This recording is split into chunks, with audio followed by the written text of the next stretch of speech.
सियासत में दुश्मनी जितनी मन करे जमकर करना, मगर गुंजाइश इतनी रखना कि कहीं बयान देने में कोई ऐसा विश्वासघात ना हो जाए जो दुश्मन के हाथ एक हथियार लगा जाए। क्योंकि जब युद्ध होता है तो केवल सीमा पार तैनात दुश्मनों से लड़ाई नहीं होती है, कई बार अंदर की चीजें भी दुश्मन के लिए हथियार बन जाती है। कई बार वो बयान, वो लेखन जो जाने अनजाने सरकार पर किए जाते हैं, वो दुश्मन के नैरेटिव को हवा देते हैं।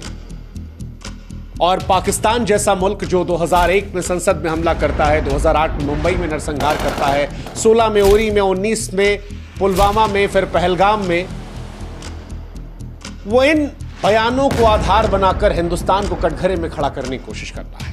आतंकवाद की काली तस्वीर पर एक पर्दा डालने की कोशिश करता है। और यही हो रहा है सत्यपाल मलिक और कई और हिंदुस्तानियों की वजह से।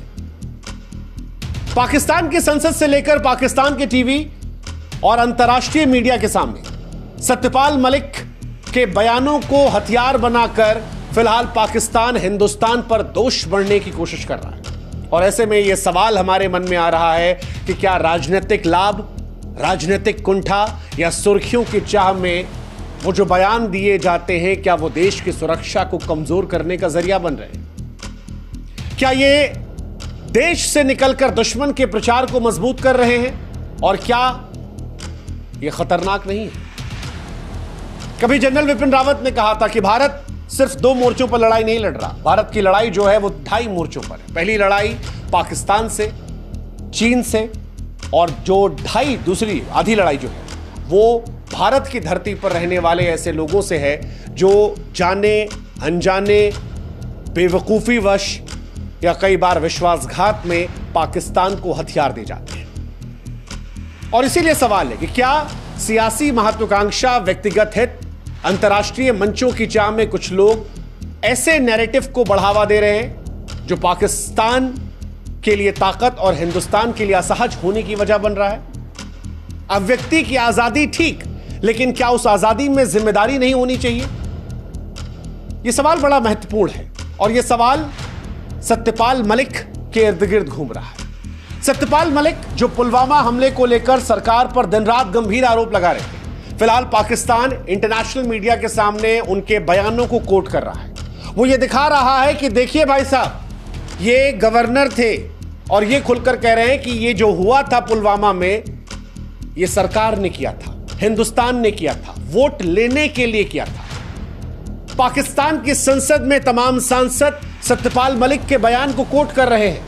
वो कह रहे हैं कि आप हमसे सवाल पूछ रहे हैं लेकिन आरोप तो आपके घर से लग रहे हैं। पाकिस्तान के टीवी चैनल्स में हामिद मीर जैसे पत्रकार जो हैं वो सत्यपाल मलिक के बयानों को अपने शो में बड़ी बड़ी जगह दे रहे हैं। अब सवाल यह है कि पाकिस्तान की संसद में अगर इनकी तारीफ होती है तो क्या यह भारत के हित में है या दुश्मन के प्रचार में?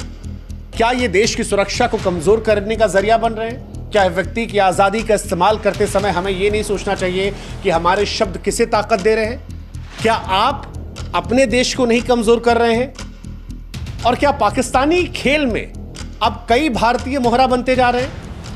देखिए, पाकिस्तान का पुराना खेल है, वो भारत के आंतरिक मतभेदों को हर बार बनाने की कोशिश करता है। चाहे कश्मीर का मुद्दा हो, पुलवामा का हो या कोई और घटना, वो भारत के कुछ बयानों को अपने प्रचार का हथियार बनाता है। लेकिन सवाल फिर यही है कि क्या भारत के कुछ लोग जानबूझकर अनजाने में इस खेल का मोहरा बन रहे हैं? कुछ उदाहरण हम आपको और देते हैं जिससे आपको और स्पष्ट होगा। द वायर, आरफा खानम शेरवानी का बयान। पहलगाम हमले के बाद हिंदुस्तान दुखी था, हर आंखों में आंसू थे। पूरा देश सरकार से कह रहा था शोक में कि इसका बदला लिया जाए। सरकार पर हम दबाव बना रहे थे, 10, 12, 13 दिन हो गए, तब तक दबाव बनता रहा। लेकिन जब सरकार ने पाकिस्तान में ऑपरेशन सिंदूर को अंजाम दिया तो आरफा खानम शेरवानी जो हिंदुस्तान की पत्रकार हैं, उन्हें भारत की आतंकवाद पर हुई कार्रवाई, निर्दोषों की हत्या नजर आ गई। कितनी विडंबना है, कितनी विडंबना है कि मसूद अजहर जो घोषित आतंकवादी है वो बयान जारी करता है कि मेरे घर पर हमला हुआ। वो ये मानता है कि उसके आतंकी भाई को मार डाला गया, आतंक के परिवार का सफाया हो गया। वो कहता है कि काश मैं भी मर गया होता, मैं भी वहां होता। लेकिन हिंदुस्तान के पत्रकार ये कह रहे हैं कि निर्दोषों की हत्या हुई। भारत सरकार, भारतीय फौज और भारत के स्टैंड को क्या कमजोर करने वाला यह बयान नहीं था?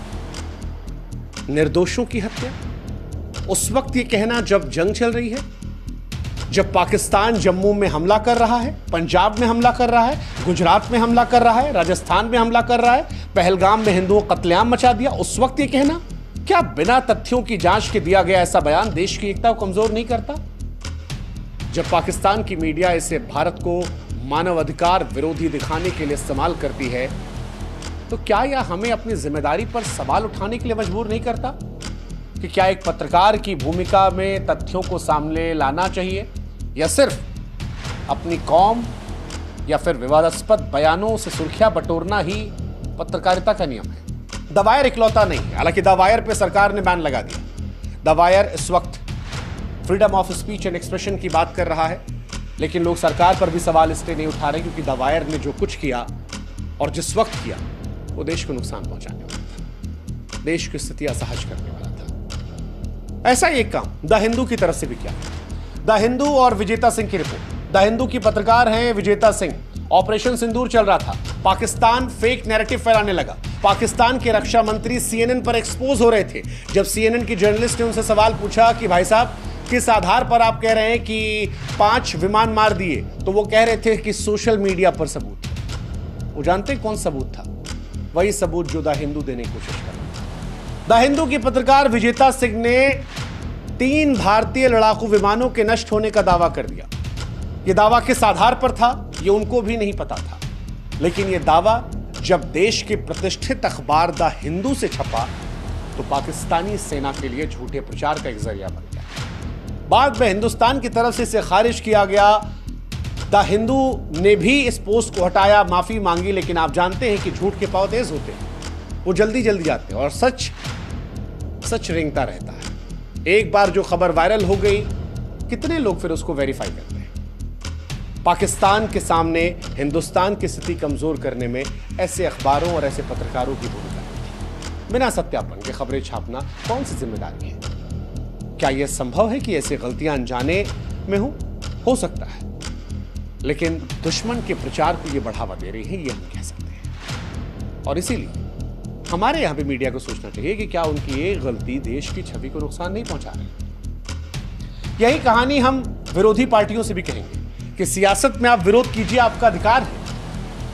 आपका अधिकार है सरकार को घेरना, आपकी आवाज में हम भी अपनी आवाज मिलाएंगे। लेकिन जब हम और आप सरकार का विरोध कर रहे हैं, जब हम और आप बीजेपी का विरोध करें, तो कम से कम इतनी मैच्योरिटी तो दिखाएं कि कहीं ऐसा ना हो कि हमारे बयानों का इस्तेमाल हमारा दुश्मन देश कर बैठे।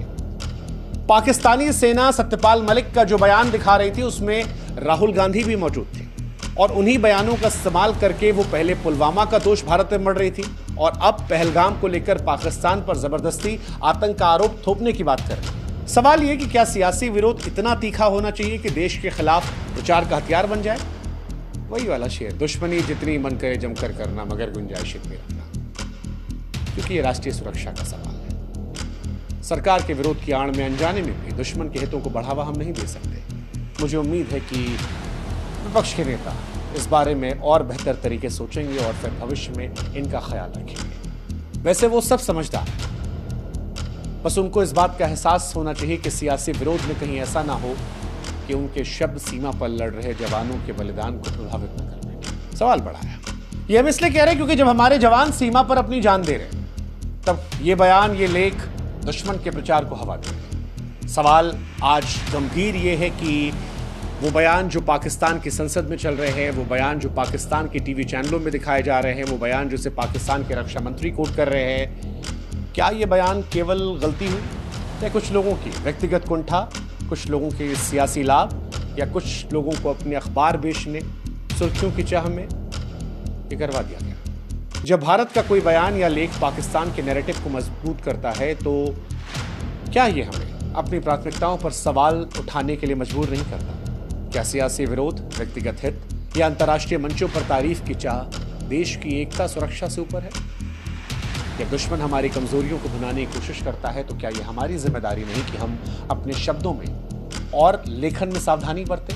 हम ये भूल रहे हैं कि हमारे शब्द न केवल हमारी आवाज है बल्कि देश की ताकत या कमजोरी का प्रतीक भी हो सकते हैं। ये वक्त सवाल पूछने और जवाब तलाशने का है कि क्या हमें उन बयानों पर सख्ती नहीं बरतनी चाहिए जो देश की सुरक्षा को कमजोर करते हैं? क्या मीडिया को भी अपनी जिम्मेदारी नहीं समझना चाहिए ताकि तथ्यहीन खबरें दुश्मन के प्रचार का हिस्सा न बने?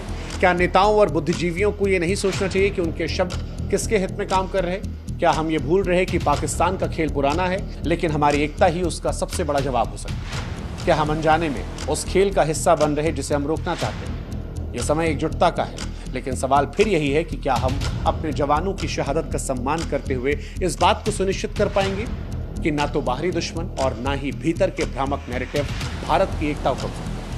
क्या हम देश को पहले रखेंगे या फिर सियासत को, सुर्खियों को, व्यक्तिगत हितों को? क्या हम ये समझ पाएंगे कि हमारे शब्द केवल आवाज नहीं बल्कि देश की ताकत या कमजोरी का भी हिस्सा है? अब ये हर भारतीय को तय करना है, क्योंकि अगर पाकिस्तान से आपको जीतना है तो हमें एकजुट होकर भारत को मजबूत करना होगा।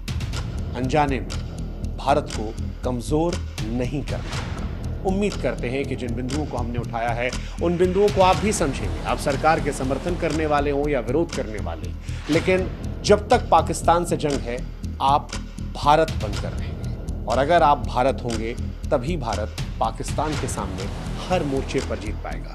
तभी भारत अंतर्राष्ट्रीय मंच पर गर्व से सीना चौड़ा कर कहेगा कि हमने पाकिस्तान के आतंकवाद को मिटाने के लिए जंग शुरू की थी, और हम जब तक वो नहीं मिटती तब तक इस जंग में लड़ते रहेंगे। हम लड़ते रहेंगे ताकि जब शांति आए तो वो लंबे तौर पर रह जाए, क्योंकि ये लड़ाई शांति के लिए है, ये लड़ाई हमारे लिए है, और ये लड़ाई हम तभी जीतेंगे जब हम एकजुट हैं। जय हिंद, जय भारत।